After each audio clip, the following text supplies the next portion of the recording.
So first thing you're going to want to do after you have a flood, or if your water heater is sitting in water, 9 times out of 10, there's going to be water inside these thermostats, and it will cause all kinds of shorts. Usually it'll be stuck open, and what that will do is it will just provide constant power, and it will never shut off.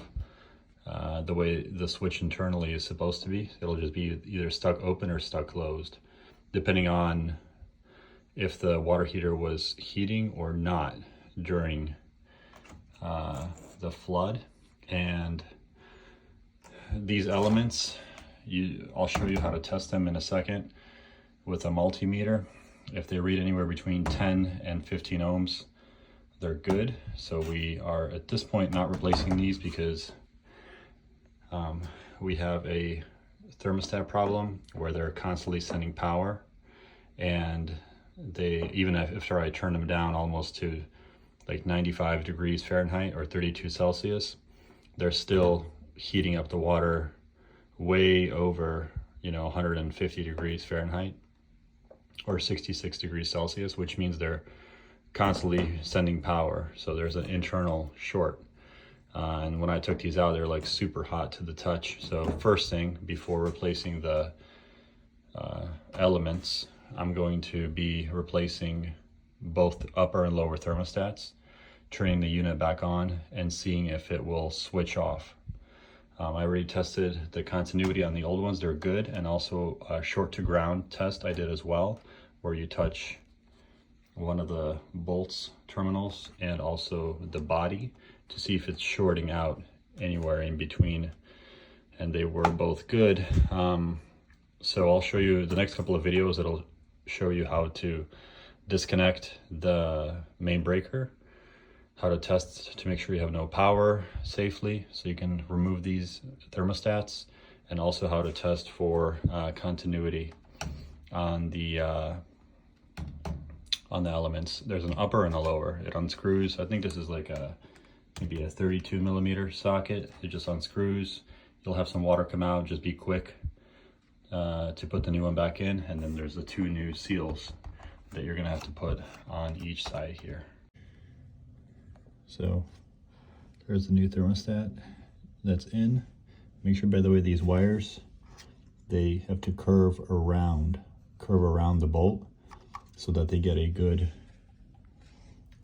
grip when you tighten that bolt up, because you don't want it to be loose or pop out when you're tightening that bolt up. So at first you're going to want to set it to right around a little bit more than minimum, and make sure that it shuts off the way it should. Same on the top one, you're going to want to set it to right around maybe 100 degrees Fahrenheit, give or take, or around maybe 45 Celsius, and make sure they shut off. You'll hear it. You will hear the coils heating up, and you'll hear it shut off. You can also move these dials, and when you move it all the way to the minimum, you should hear a click, and it will actually, the thermostat should stop sending power to your element.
So as you can see, this unit was underwater, but it still works. It doesn't leak, so there's no need to replace the whole water heater. The way these thermostats slide in there, see these little tiny ears on each side?